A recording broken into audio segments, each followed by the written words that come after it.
क्षेत्र के हर एक नागरिक का आभार व्यक्त कर मैं भारत के नव भारत के निर्माण की सृजन की सबसे सशक्त नींव नारी शक्ति वंदन अधिनियम को इस सदन में सर्वप्रथम प्रणाम करती हूं और विशेषतः देश के प्रधान सेवक का वंदन एवं अभिनंदन करती हूं। कल की तारीख जब ये अधिनियम आदरणीय कानून मंत्री ने राष्ट्र के सम्मुख प्रस्तुत किया, न सिर्फ इसलिए ऐतिहासिक थी क्योंकि इस नए भवन में नए संकल्पों के साथ हम सबने प्रवेश किया, साथ ही एक पुनीत समय गणेशोत्सव के पुण्य अवसर पर हमने नए भवन में प्रवेश कर विघ्नहर्ता को प्रणाम किया। लेकिन अगर विघ्नहर्ता के सृजन की, आराधना की मूल भावना को देखें तो गणेश जी का स्वरूप अपने आप में अपनी मां के हाथों से सृजित है और मां के प्रण ने, मां की तपस्या ने गणपति जी में प्राण दिए, यह उसका सबसे बड़ा प्रतीक है। हमारी सभ्यता में यह भी मान्यता है कि नव भवन में जब प्रवेश होता है तो पहला पैर, पथ पर पहला आगमन घर की लक्ष्मी का होता है। कई समाज के वर्गों में भवन के बाहर घर की लक्ष्मी अपने हाथ की अमिट छाप छोड़ती है और कई परिवारों में पैरों के नीचे आलता लगाकर बेटियों का सबसे पहला कदम ऐसे भवनों में रखा जाता है। और अगर संविधान की मर्यादा की दृष्टि से देखें तो लक्ष्मी ने संवैधानिक स्वरूप लिया है इस अधिनियम के माध्यम से, जिसके लिए मैं सरकार का, इस सदन का और पीठ का विशेषता आभार व्यक्त करती हूं। आज चर्चा में कई महानुभावों ने श्रद्धेय अटल बिहारी वाजपेयी जी का नाम लिया और साथ ही आदरणीय देवी गौड़ा जी को भी आभार वंदन किया। ये भी सत्य है कि मुझसे पूर्व की वक्ता ने राष्ट्र को जब गुलामी से स्वतंत्रता मिली तब क्या महिलाओं की परिस्थिति थी उसका उल्लेख किया कि हां, तब भी जब देश आजाद हुआ तब भी कई प्रदेशों की साधारण परिवारों की महिलाओं ने कहा कि हमारा संवैधानिक अधिकार आरक्षित करें, लेकिन तब साधारण परिवारों की वो महिलाएं जिन्होंने राष्ट्र को आजाद करने में अपनी भूमिका निभाई, जो दूरदर्शी थी, जानती थी कि साधारण वंचित समाजों की महिलाओं को अगर मौका अनोखे ढंग से संविधान की मर्यादा में ना दिया गया तो शायद आगामी वर्षों में महिलाओं के लिए एक चुनौती बन जाएगा। आज मैं उन महिलाओं की दूरदर्शी सोच को वंदन करती हूं। महोदय, 1971 में तब की सरकार में एक कमेटी का गठन हुआ on the status of women in India, और आज मैं विशेष रूप से आपका ध्यान आकृष्ट करती हूं 1974 में जब कमेटी ने अपनी रिपोर्ट को साझा किया तो उसके 7वें चैप्टर में पॉलिटिकल स्टेटस के वर्णन में ये इंगित है कि तब भारतीय जनसंघ ने कहा था कि महिलाओं को कॉन्स्टिट्यूशनली गारंटी कीजिए। They were the advocates for women's reservation. आज जनसंघ के उन नेताओं को, उन चिंतकों को मैं आभार व्यक्त करती हूं।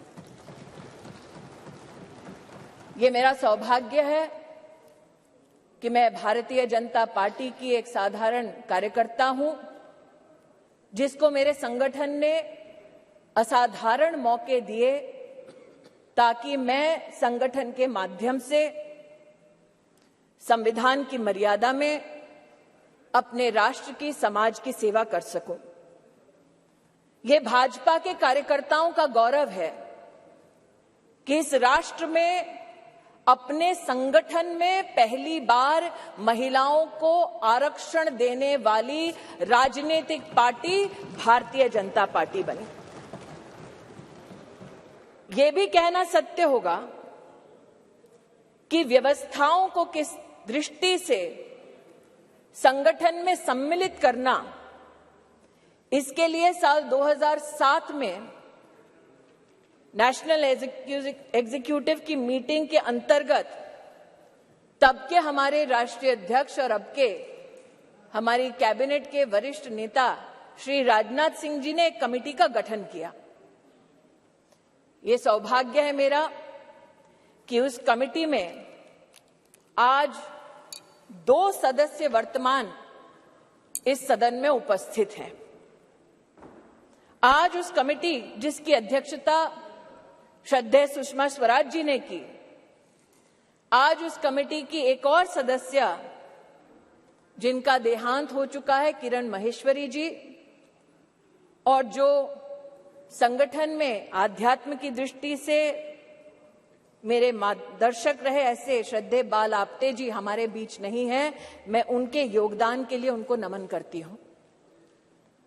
यह भी उचित होगा अध्यक्ष जी कहना कि उस कमेटी में नजमा हिप्तुल्ला जी थी, उनका आभार वंदन करती हूं। सुमित्रा महाजन जी थी, जिन्होंने बार बार लगातार अपनी पुण्य भूमि से, इंदौर से चुनाव जीतकर हम सबका गौरव बढ़ाया। उन्होंने स्पीकर की भूमिका में महिलाओं का राष्ट्र भर में गौरव बढ़ाया। मैं ताई की अनुपस्थिति में ताई को प्रणाम करती हूं। और कमेटी में 2 और महानुभाव थे जो विद्यमान है वर्तमान के सदन में, जिन्होंने महिला आरक्षण भाजपा के संगठन में कैसा हो उसको सुनिश्चित किया, जो आज मोदी सरकार के मंत्री हैं, आदरणीय किशन रेड्डी जी और किरण रिजिजू जी। मैं आपको भी आभार व्यक्त करती हूं। महोदय, they say success has many fathers and failure has none.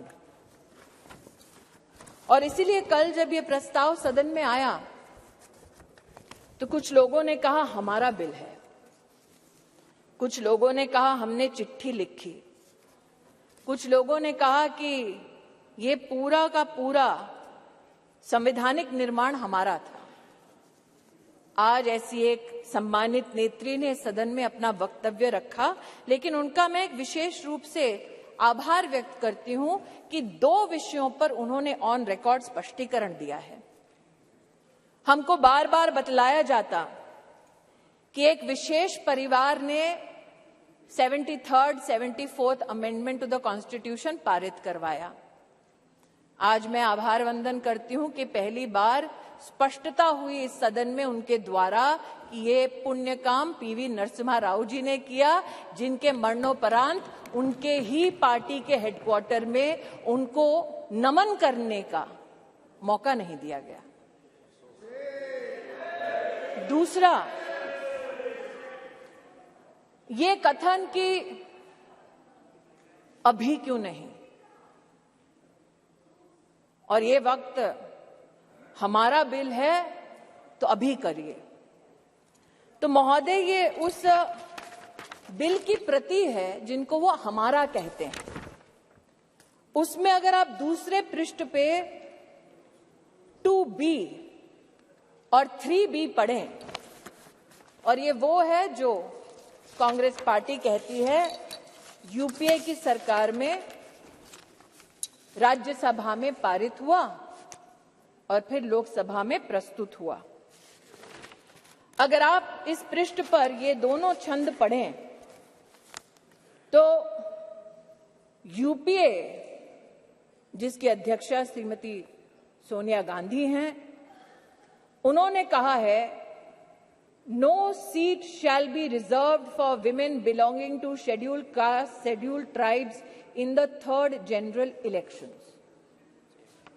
3B पढ़ें तो उन्होंने कहा, प्रस्ताव दिया, no seat shall be reserved for women in the third general election. अर्थात आज की सरकार जब ये अधिनियम लागू होगा तब के बाद 15 वर्षों तक महिलाओं को रिजर्वेशन गारंटी करती है, मोदी की गारंटी है। लेकिन अगर कांग्रेस पार्टी का प्रस्ताव आप पढ़ें तो उनका प्रस्ताव ये था 2B और 3B में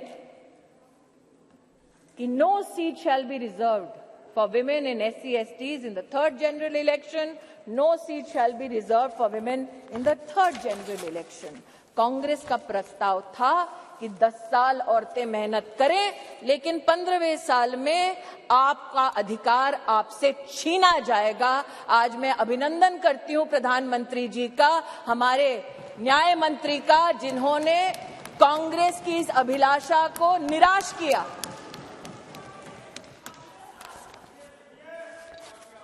फिर इनका ये वक्तव्य कि आप अभी क्यों नहीं कराते।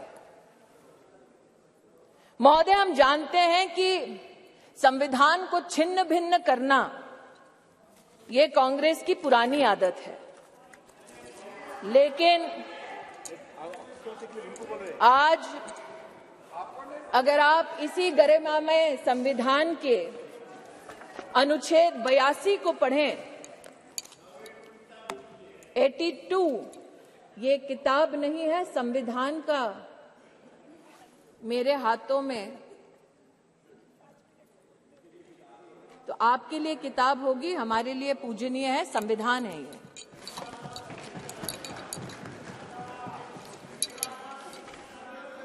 आर्टिकल 82 और आपकी अनुमति से पढ़ना चाहती हूं। Upon the completion of each census, allocation of seats in the House of the People to the states and division of each state into territorial constituencies shall be readjusted by such authority and in such manner as Parliament may by law determine, provided also that until the relevant figures for the first census taken after the year 2026 have been published. तो क्या ये विपक्ष के नेताओं का मत है कि जो संवैधानिक प्रक्रिया इंगित है संविधान में, उसकी अवहेलना हो? Should we not abide by the Constitution? Is that the position taken by leaders of the opposition parties? That is my humble suggestion and submission. फिर यह आरोप लगाया गया कि आप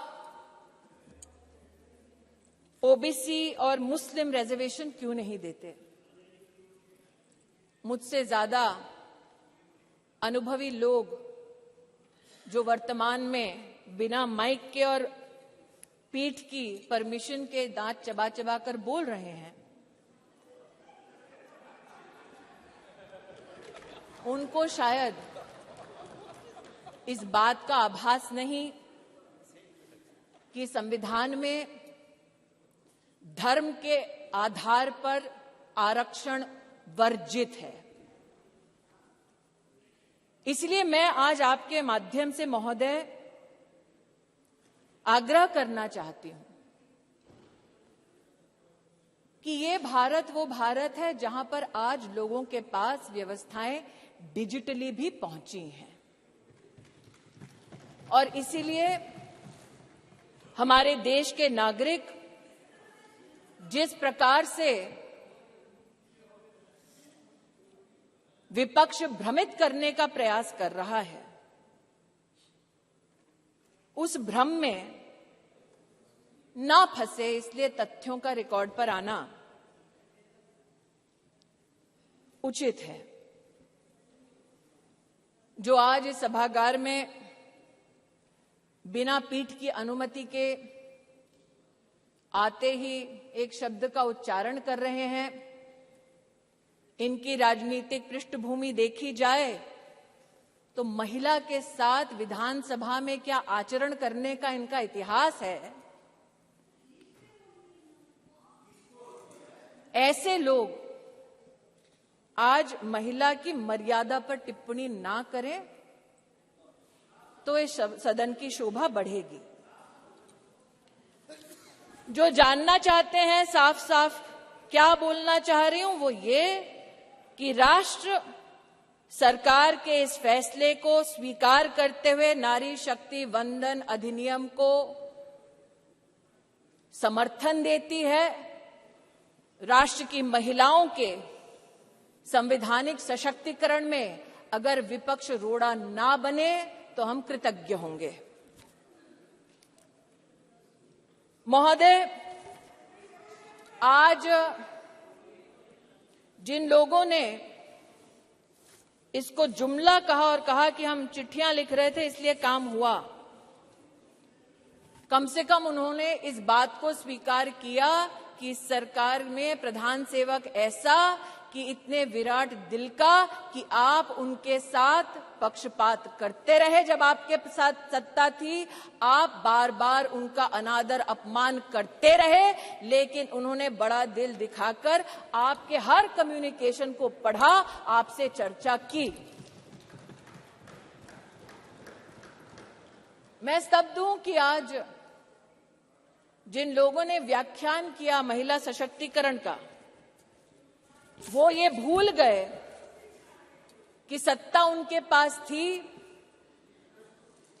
चमन उन्होंने लूटा, वरना आज जैसा कि प्रधानमंत्री जी ने कहा कब का ये गुलिस्तां हो चुका होता और हम जो साल 2014 में माननीय प्रधानमंत्री जी के नेतृत्व में देश की सेवा के लिए अनुग्रहित भाव से इस सदन में आए, हमने तब से लेकर अब तक महिला उत्थान के लिए विभिन्न इकाइयों के माध्यम से, योजनाओं के माध्यम से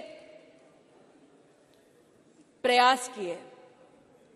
इस सदन में महिलाओं के लिए टॉयलेट्स बनाने की बात हुई, इस सदन में महिला को किस प्रकार से घर दिलवाया उसकी बात हुई, लेकिन महिला सशक्तिकरण माननीय प्रधानमंत्री जी के लिए एकमात्र टर्म से संबंधित, योजना से संबंधित संकल्प नहीं। जब से उन्हें भारतीय राजनीति में राष्ट्र की, प्रदेश की अपनी सेवा करने का मौका मिला, तब से उन्होंने कहा कि मातृशक्ति गवर्नेंस का केंद्र बिंदु होना चाहिए, क्योंकि इन्हीं महिलाओं के माध्यम से प्रदेश और देश विकसित हो पाएगा। उसके आपके सामने 2-3 उदाहरण रखना चाहती हूं। एक, साल 2006 में जब माननीय प्रधानमंत्री जी के पास प्रदेश में मुख्यमंत्री की जिम्मेदारी थी तो उन्होंने जेंडर इक्विटी की पॉलिसी बनाई, लेकिन मात्र पॉलिसी तक सीमित नहीं रहे, अपने 10 अलग अलग विभागों के माध्यम से उन्होंने जेंडर बजट को भी प्रस्तुत किया। और जो आज कह रहे हैं कि मुद्दे पे आओ, तो मुद्दे की बात ये कि जब उनकी सरकार थी तो जेंडर बजट की दृष्टिकोण से साल 2013-14 का आंकड़ा था 90,000 करोड़ और मोदी की सरकार में 23-24 का जेंडर बजट अगर आप देखें तो वो है 2,23,000 करोड़। ये मुद्दे की बात पर आना चाहते हैं। मुद्दे की बात ये कि जब प्रधानमंत्री जी के पास प्रदेश की जिम्मेदारी थी तब उन्होंने बेटियों की शिक्षा के लिए अपने आप को समर्पित किया। ड्रॉप आउट रेट 18% था, प्रधानमंत्री जी के मुख्यमंत्री के कार्यकाल में ड्रॉप आउट रेट 1% हुआ और आज प्रधानमंत्री की जब उनको जिम्मेदारी मिली है तो राष्ट्र के इतिहास में पहली बार राष्ट्रीय शिक्षा नीति में महिलाओं के लिए अलग से फंड का, जेंडर इंक्लूजन फंड का प्रावधान करने वाली सरकार नरेंद्र मोदी की सरकार है। ये कहते हैं मुद्दे पर आओ, तो मुद्दा ये कि जब प्रधानमंत्री जी के पास प्रदेश की जिम्मेदारी थी तो उन्होंने ई ममता एक कार्यक्रम शुरू किया ताकि गर्भवती माताएं, बच्चे उसके माध्यम से सरकारी व्यवस्था से उनका बेनिफिट ट्रैक हो सके, कौन वंचित है उस तक हम पहुंच सके। और आज नरेंद्र मोदी जब देश के प्रधानमंत्री हैं तो राष्ट्र के इतिहास में पहली बार पोषण ट्रैकर के माध्यम से देश के 7.5 करोड़ बच्चे और 2.5 करोड़ महिलाओं को पोषण अभियान के माध्यम से डिजिटली सेवा पहुंचाई जाती है। ये कहते हैं मुद्दे की बात पर आओ, तो मुद्दा ये कि जब प्रधानमंत्री जी के पास प्रदेश की जिम्मेदारी थी तो उन्होंने मां वात्सल्य योजना की शुरुआत की, जहां महिलाओं को लगभग 1.5 लाख रुपए के माध्यम से जिनकी एनुअल इनकम थी उनको 4 लाख से ज्यादा की मेडिकल ट्रीटमेंट सरकारी व्यवस्थाओं में देने का काम नरेंद्र मोदी जी ने किया। और आज आयुष्मान भारत योजना के चलते 10 करोड़ गरीब परिवार, 10 करोड़ गरीब महिलाओं को सुविधा, 24,000 से ज्यादा अस्पतालों में, 1,60,000 से ज्यादा स्वास्थ्य केंद्रों में सेवा देने वाली सरकार मोदी की सरकार है, भाजपा की सरकार है। इसलिए जो कहते हैं कि महिला सशक्तिकरण मात्र आज एक चुनावी मुद्दा है, उनसे कहना चाहती हूं, नरता का आदर्श तपस्या के भीतर पलता है, देता वही प्रकाश आग में जो अभित जलता है।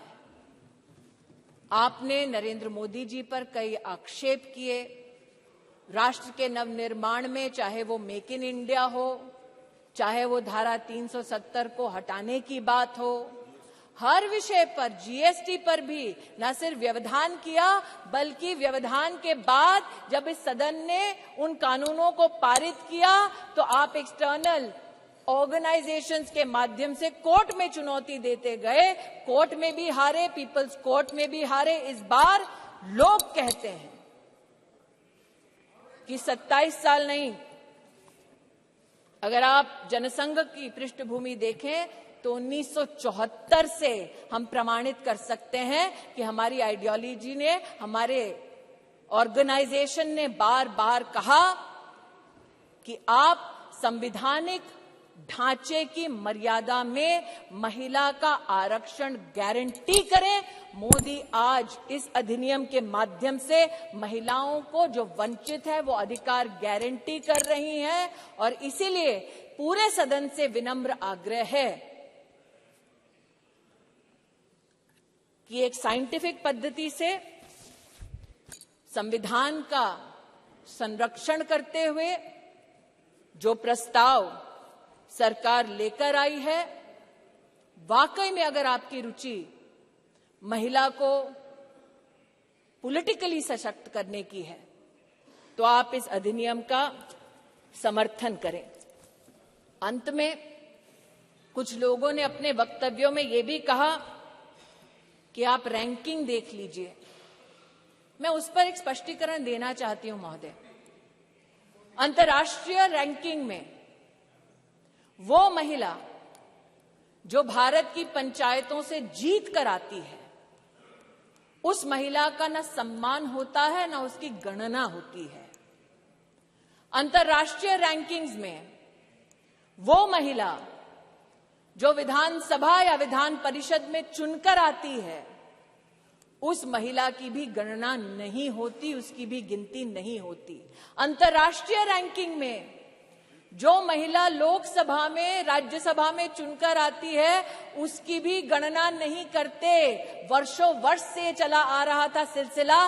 मोदी सरकार ने इस विषय को अंतर्राष्ट्रीय पटल पर उठाया और लिखित में उनसे जवाब दिया कि हां, अब हम हिंदुस्तान की पंचायतों में जीतने वाली महिलाओं का सम्मान करेंगे, विधानसभा में जीतने वाली महिलाओं का सम्मान करेंगे, लोकसभा में जीतने वाली, राज्यसभा में हमारी जो महिलाएं सेवा दे रही है उनकी गिनती करेंगे।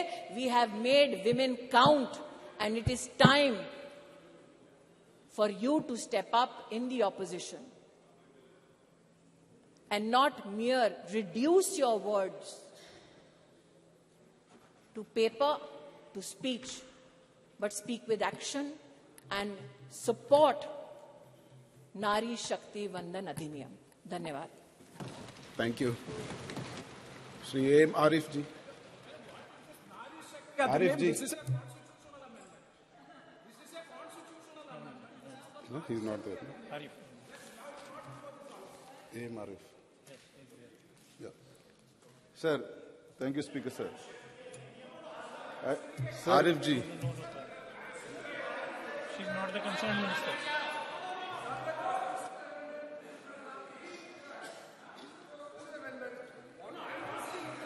Arif ji, please. Keep the house in order, sir. Sir, keep the house in order. Please be seated.